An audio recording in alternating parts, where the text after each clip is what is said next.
प्रिय विद्यार्थियों, इस समय हम लोग दिग्दर्शिका पर आधारित पाठों का अध्ययन कर रहे हैं। आइए देखते हैं पंचशील सिद्धांतः पाठ का हिंदी में अनुवाद। पंचशील सिद्धांतः, इसके क्या मायने हैं तथा वर्तमान परिप्रेक्ष्य में इसका क्या महत्व है, ये सारी चीज़ें इसमें बताई गई हैं। तो आइए देखते हैं। पंचशीलम इति शिष्टाचार विषय का सिद्धांत। पंचशील शिष्टाचार विषयक सिद्धांत हैं। महात्मा गौतम बुद्ध एतान पंचापि सिद्धांतां पंचशीलम इति नामना स्वशिष्यान् शास्त्र स्म। महात्मा गौतम बुद्ध ने एतान माने इन्हीं 5 सिद्धांतों को पंचशील नाम से अपने शिष्यों को बताया था, शिष्यों को उपदेशित किया था। इसीलिए इनको आज भी पंचशील सिद्धांत के नाम से जाना जाता है। आइए देखते हैं आगे क्या है। अतएव अयम शब्द अधुना अपि तथैव स्वीकृतः। अतएव मन इसलिए यह शब्द आज भी तथा एव यानी उस ही रूप में स्वीकृत माने स्वीकार किया जाता है या स्वीकार किया गया है। आगे देखिए। इमे सिद्धांताः क्रमेण एवं सन्ति। ये सिद्धांत क्रमशः इस प्रकार हैं। क्या क्या हैं देखिए। अहिंसा, सत्य, अस्तेय, अप्रमादः, ब्रह्मचर्य है। नंबर 1 पे अहिंसा, अर्थात जीवों की हिंसा न करना, मन, वाणी तथा कर्म से किसी को तकलीफ न पहुंचाना ही अहिंसा है। सत्य किसे कहते हैं?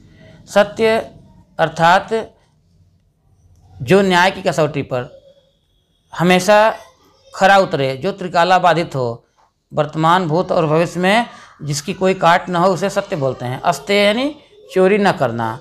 प्रमाद मतलब होता है घमंड, ऐसा घमंड जिसमें आलस्य भी छिपा हो, उसे बोलते हैं प्रमाद। जैसे हम कार्य को कल पर टाल देने के लिए सोचते हैं कि आज नहीं, चलो कल कर लेंगे, हमारे पास बहुत सामर्थ्य है, हम कल कार्य पूर्ण कर लेंगे, तो ये क्या हो गया? प्रमाद। इन्होंने कहा अप्रमादी बनो, अर्थात कभी भी अपने वर्तमान कार्य को कल पर न छोड़िए। और अंतिम इनका है ब्रह्मचर्य। प्रिय विद्यार्थियों, जीवन संरक्षण के लिए ब्रह्मचर्य एक पूंजी की भांति है। जैसे किसी भी रोजगार को चलाने के लिए, किसी व्यवसाय को चलाने के लिए व्यक्ति के पास पूंजी होनी चाहिए, उसी प्रकार जीवन को सुरक्षित बनाने के लिए, उचित बनाने के लिए ब्रह्मचर्य का पालन करना अत्यंत आवश्यक है। जिन्होंने ब्रह्मचर्य का पालन किया उनका जीवन अत्यंत ही सुखमय व्यतीत होता है। तो यह रहा आपकी इस पैराग्राफ का हिंदी में अनुवाद। एक पैराग्राफ हम देख चुके हैं, आइए इसके दूसरे पैराग्राफ का अध्ययन करते हैं। बौद्ध युगे इमे सिद्धांताः वैयक्तिक जीवनस्य अभ्युत्थानाय प्रयुक्ता आसन्। बुद्ध युग में ये सिद्धांत व्यक्तिगत जीवन के उत्थान के लिए प्रयुक्त होते थे, अर्थात इन सिद्धांतों का उपयोग व्यक्ति के निजी जीवन के उत्थान के लिए किया जाता था। आइए देखते हैं। परम अद्य इमे सिद्धांताः राष्ट्राणां परस्पर मैत्री सहयोग कारणानि विश्वबंधुत्वस्य विश्व शांतेश्च साधनानि सन्ति। परम माने परंतु आज इमे माने इन्हें, माने इमे माने ये, सिद्धांता माने सिद्धांत। परंतु आज ये सिद्धांत राष्ट्राणाम माने देशों के, राष्ट्रों के परस्पर मैत्री सहयोग, आपस में मित्रता और सहयोग करने के तथा विश्व बंधुत्व के और विश्व शांति के साधनों के रूप में देखे जाते हैं। अर्थात ये पहले व्यक्तिगत उन्नति के लिए अपनाए जाते थे, परंतु इन्हें अब विश्व शांति के लिए तथा वैश्विक मैत्री के लिए इस्तेमाल किया जाता है, प्रयोग किया जाता है। आइए देखते हैं। राष्ट्र नायकस्य श्री जवाहरलाल नेहरू महोदयस्य प्रधानमंत्रित्व काले चीन देशेन सह भारतस्य मैत्री पंचशील सिद्धांतानाम् अधिकृत्य एव अभवत्। राष्ट्र नायक पंडित जवाहरलाल नेहरू महोदय के प्रधानमंत्रित्व काल में चीन देश के साथ भारत की मित्रता पंचशील सिद्धांत के अधीन ही की गई थी। यतो ही यतो माने क्योंकि निश्चय ही उभवापि देशों बौद्ध धर्मे निष्ठावंतो, क्योंकि दोनों ही देश बौद्ध धर्म में निष्ठावान हैं, अर्थात दोनों ही देश बौद्ध धर्म को मानने वाले हैं। आधुनिके जगति पंचशील सिद्धांता नवीन राजनैतिकम स्वरूपम गृह्णवन्तः।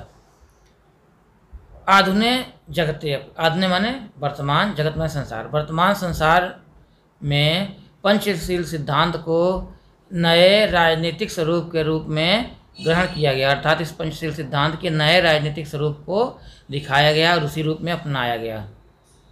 जैसे पहले था कि पहले व्यक्तिगत उन्नति के लिए इस सिद्धांत का विकास किया गया, परंतु आज जो है वैश्विक उन्नति के लिए सत्य, अहिंसा, अस्तेय, अप्रमाद और ब्रह्मचर्य, इन सिद्धांतों को व्याख्यायित किया गया। यह तो रहा आपके दूसरे पैराग्राफ का हिंदी में अनुवाद। प्रिय विद्यार्थियों, इस समय हम लोग पंचशील सिद्धांत नामक पाठ का अध्ययन कर रहे हैं। आइए देखते हैं इसके अंतिम पैराग्राफ का हिंदी में अनुवाद।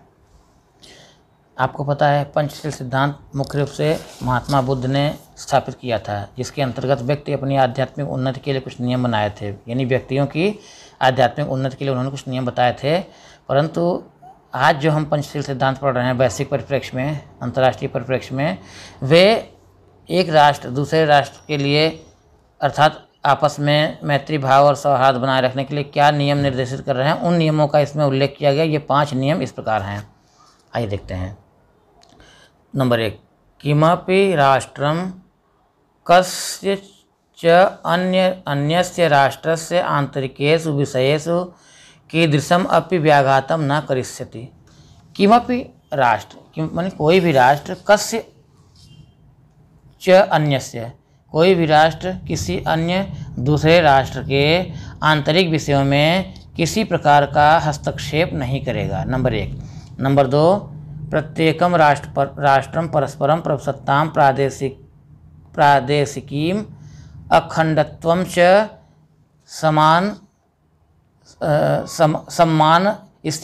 सम्मान स्थिति, अर्थात प्रत्येक राष्ट्र आपस में एक दूसरे की प्रभुसत्ता को तथा प्रादेशिक अखंडता का सम्मान करेंगे, यानी प्रत्येक राष्ट्र एक दूसरे की प्रभुसत्ता और उसकी प्रादेशिक अखंडता का सम्मान करेंगे।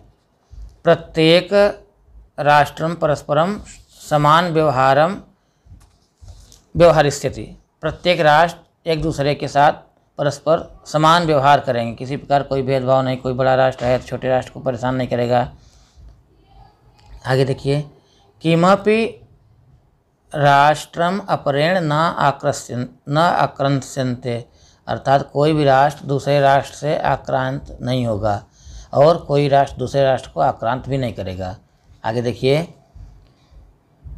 सर्वाणि अपि राष्ट्राणि मिथः स्वप्रभुसत्तां शांतां रक्षित, सभी राष्ट्र अपनी अपनी स्वतंत्रता और प्रभुसत्ता तथा शांति की रक्षा करेंगे।